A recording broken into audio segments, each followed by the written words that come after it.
This podcast is brought to you by Molten Balls, official ball of the UPSL.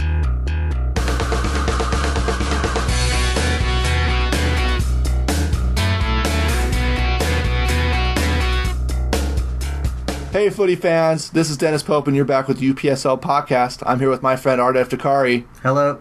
And we're going to talk about the UPSL.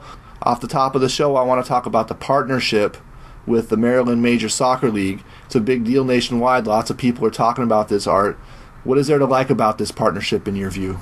Well, first of all, this league has been around since 1965. I'm on the website right now. I like what I see. As in, the pathway to success for the UPSL. I would say this is a good move. We know that when a league starts from the ground up, there's a lot of work that needs to be done. But with the Maryland Major Soccer League, this is a league that's been there for a long time, a pre-established soccer league. There's already the connections, there's already the teams, there's already that whole sense of, being a community and having things, rolling, everyone working on all cylinders. I think this is good for the UPSL. Yeah, it definitely allows the UPSL to hit the ground running in Maryland with good connections there. And it's an overall positive. There's hardly anything to not like about this situation. I think the most interesting thing that people grasp on the most is the fact that Christos FC is a member of this league. And Christos FC, of course, it has national recognition now for the run that they made in the U.S. Open Cup. What's next for this partnership, do you think, Art? What would you like to see come of this situation between the UPSL and not just the Maryland Major Soccer League, but elite USASA elite leagues across the country? It's hard for me to say off the top of my head what I think the next step is. It's interesting to me because, you talk about the UPSL, the United Premier Soccer League, is establishing itself as one of the fastest growing, pro development amateur soccer leagues in the United States. But making these connections with other leagues around the country, I think this is the way to go because it's just going to make more connections. There's going to be more recognition. And especially, when you talk about these leagues all across the country, a lot of these leagues are very well established in different areas, and you're already going to have fans and supporters saying things like, okay, well, we can still support our teams that came from this league, and now they're joining something bigger. I did see when the news broke, Maryland Majors and some other leagues shared it with other leagues across the country, like the Premier Pennsylvania Elite League and the Cosmopolitan League and a couple of the other big leagues. Like, they're sharing this information saying, hey, this is what these leagues are doing, check this out, is this something we should think about? To build the UPSL in this way, when you're already at 130 teams, you have to make creative solutions with these leagues that make sense. What the UPSL wants to do is create the integrated pyramid and do it at the bottom and do its part to create the foundation of professional/amateur soccer in the United States. How far this can go, how many elite amateur leagues are there across the country? I think there's 20 some odd, including Washington. There's, another one in the Midwest. There's the GCPL down in Texas. There's the EPLWA in Washington. All of these have regional recognition for the jobs that they've been doing and the clubs that they have. Is the UPSL's goal to take those teams that currently exist and make them UPSL teams, or to create a system by which those leagues' champions advance somehow to the UPSL? What do you think is the better solution there? What would you see as a coming together of elite leagues with the UPSL? You already just said it, Dennis. I like the idea of the collaboration where the winners of these leagues, move to something bigger. And I think it's a perfect model to have the UPSL spread out all over the United States, but you still got to give these other leagues the recognition that they have built. And I think that's just going to make things even better for the UPSL and amateur pro development soccer all over the United States. That's an important point you make, that these leagues deserve the recognition for having built the foundations in those communities.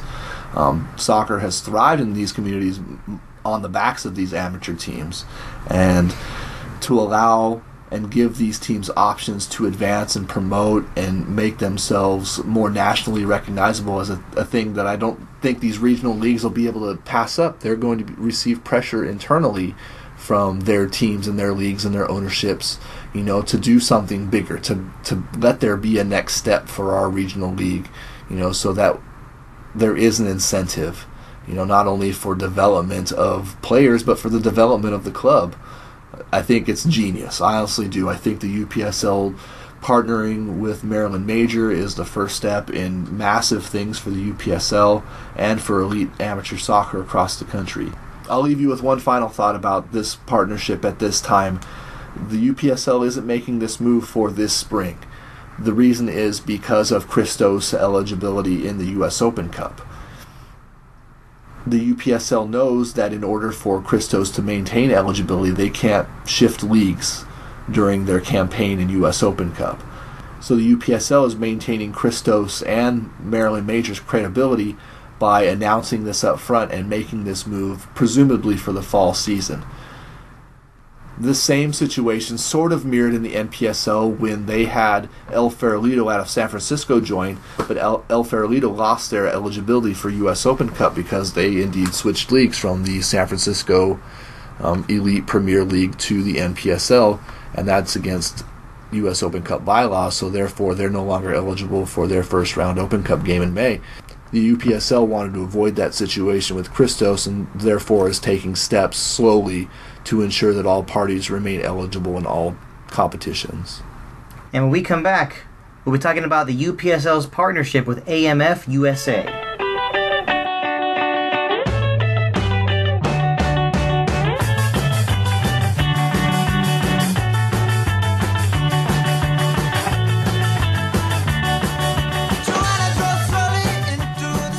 Okay, everybody, we are back, and as I mentioned before we went on our quick break, the United Premier Soccer League has announced its partnership with AMF USA.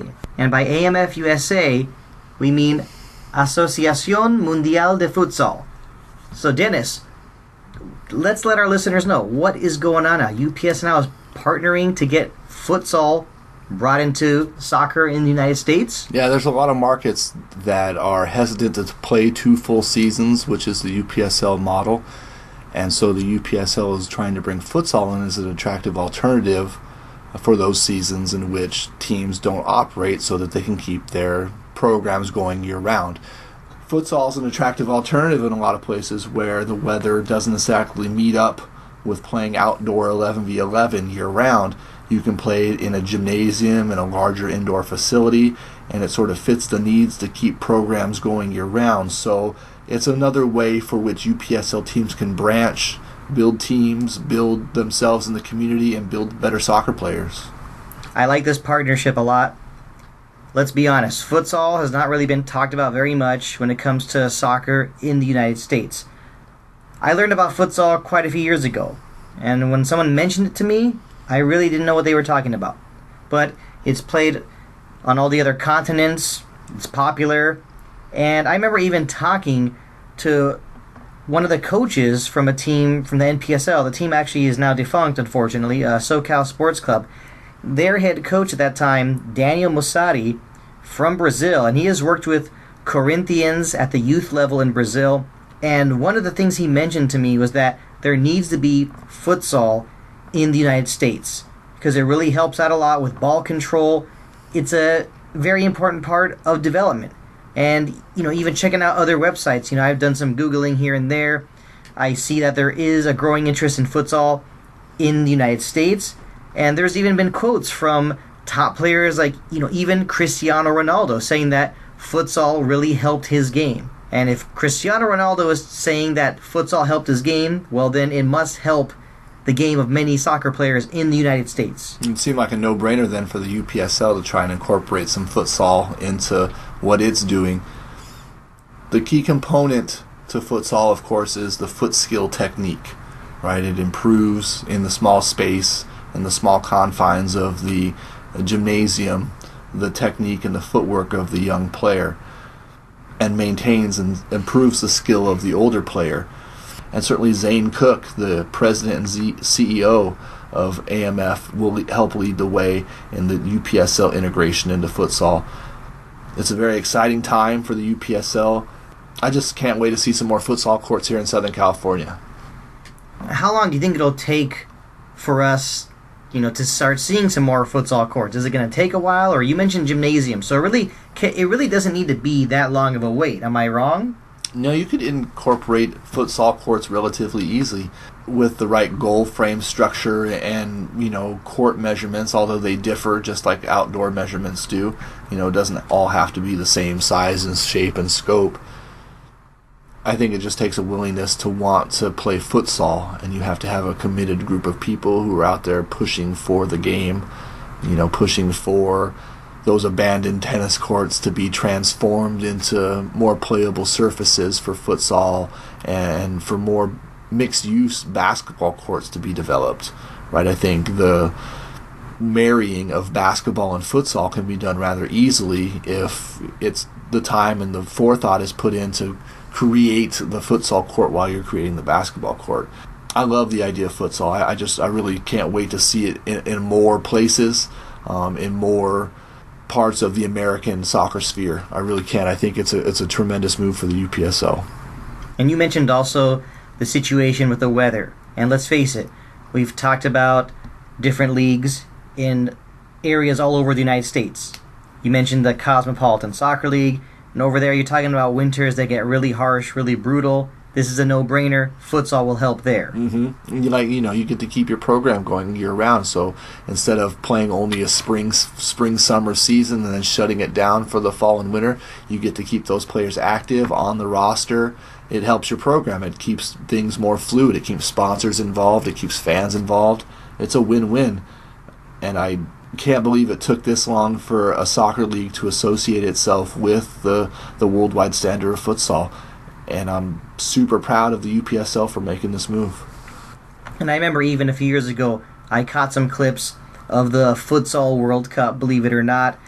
I, Google other things and see how there's futsal tournaments going on in Asia. And, I'm not going to just, say what the people want to hear. I did watch some of it. I did find it a little interesting, but now I'm going to be even more inclined to want to pay attention to futsal. And places like South America and France and other places where futsal is extremely popular, those athletes are just as important as the outdoor soccer athletes, especially to the young urban player, where futsal is more prevalent, more popular. To see professional players being groomed out of a futsal environment is something that this country sorely lacks. And when we come back, we'll touch on the upcoming Championship Division Western Conference promotion playoffs that will take place this coming weekend.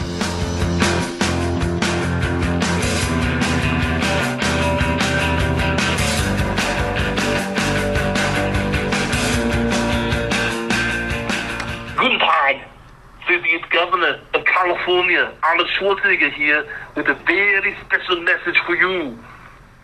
I'm here today to talk to you about podcasting. Now, podcasting is like any other job or any other sport. To be the best at it, you must dedicate yourself 100% to your interviewing, your stat keeping, your photography, your design, in addition to your training, your diet, and your mental approach. You've got to will yourself to be a true champion, to pump up your content. You've got to say, come on, give these people fair. This is why I'm a big fan of the UPSL blog. Its CPU is a neural net processor, a learning computer, bringing all the latest news, latest scores, latest exclusives, latest interviews, anything you possibly imagine, onto your fingertips. Wow! So join Arnold and trust me, it's not a rumor. Don't say I'll be back. Get to the computer now and download the latest UPSL podcast. Until next time, hasta la vista, Pele. Welcome back to the UPSL Podcast. All right, Dennis, my question for you, what is the schedule going to be for this weekend? As I mentioned earlier, the upcoming Championship Division Western Conference Promotion Playoffs. It's a mouthful, but I just said it. What's going down this weekend? All right, so 2 teams have already been promoted out of the Championship Division into the Pro Premier Western Conference. Those 2 teams are Lionside FC, the division champion, and Newcastle FC, the runner-up. The promotion playoffs are for teams 3 through 6. fighting for that last promotion spot to the Pro Premier Division. So the team that finished in third place, Tiburones FC USA, will play the team that finished 6th overall, CF Cachorros USA, in a semifinal on Saturday night, alongside a semifinal between Toros Neza USA and Pan American FC. The winners of those games will move on to Sunday's promotion playoff final, which will determine the last team to move on to the Pro Premier for the 2018 spring season. All these teams have fought hard to get here. It's been a long season that started back in August for these teams in Southern California, and now it's February and they're finally playing for the right to be promoted. And it comes down to 2 games in Orange County, likely, this weekend. If you were to pick one of the teams, Art, who's your favorite? You know, I cannot pick a favorite because when it comes to the playoffs, we all know that, in using some more descriptive words, this is the dreaded playoffs. The top 2 teams that finished, the top 2 spots got automatic promotion. Their job is done. They feel great. You don't want to go through the playoffs to get promoted. I mean, someone's going to make it, but it's not necessarily going to be the team that finishes 3rd, or, okay, then maybe it's the team that finishes 4th. Any team can get promoted. Yeah, these games typically are kind of ugly. These teams are fighting to be promoted, and that's something that these teams take seriously. These could be some of the most intense games played in the UPSL this season, and when it's said and done, there will be a team that moves on to the Pro Premier Division for the spring. So automatically that team, that 3rd and final promotion team going to the Pro Premier Division for the spring season, sort of becomes the team that everybody looks at as the worst team in the league, wouldn't you say, Art? Generally, yeah, you would say that, but it just creates that much more excitement. I like the way the UPSL has brought in the promotion playoffs. Clearly, they've taken a page out of the championships book. I mean, who doesn't enjoy seeing the playoffs to see who will get that last spot to go to the English Premier League? It's really exciting. That's all I got to say. So again, the promotion final will be Sunday night, February 11th, likely at Lake Forest Sports Complex in Lake Forest, California. Be sure to check the website, upslsoccer.com, and follow us on Twitter for updates. And when we come back, we'll take your questions from Twitter.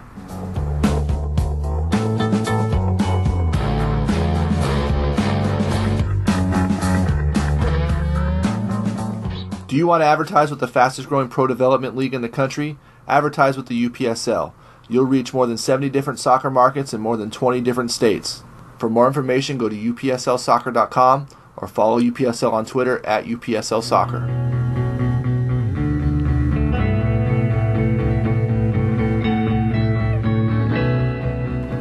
Okay, everybody, we are back now. Time to answer your questions from Twitter. First one, we are hearing from our good friend James Godermeyer. It's been a while. Here's what he had to say.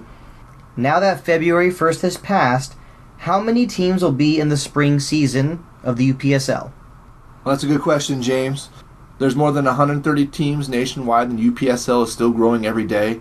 Just because the February 1st deadline to submit an application for the spring season has passed doesn't mean that there still aren't applications being reviewed and teams still being accepted for the spring. And certainly applications are being accepted for the fall and beyond. So the question is, how many teams exactly are going to be in the league? Well, it's going to be more than 130. Is it going to be more than 140? I don't know. I think it's somewhere in that range. Thank you, James. Next question. This one comes from Football Visionary. The question here is, what's the beef with Harpo's FC and the UPSL? Why doesn't the UPSL want them? Well, I wish I could tell you guys, and I wish I could let you know on some of the things that I know. I know that there is some hard feelings there that aren't going to be easily corrected. The way the question is framed, why doesn't the UPSL want Harpo's FC? Well, one, they've never actually officially applied to the league. There's no question of whether or not the league has said yes or no to Harpo's. There are some factions within the UPSL that think well-known amateur teams joining the league would be a boon, and there's some that want to do it on a case-by-case basis. I'm more of the opinion of the case-by-case basis. I think that's the smarter, safer way to go, and that the league shouldn't just be swayed by the name. Harpo's has a name. They've had some success. They may or may not really be a fit for the UPSL. And that is it for our questions.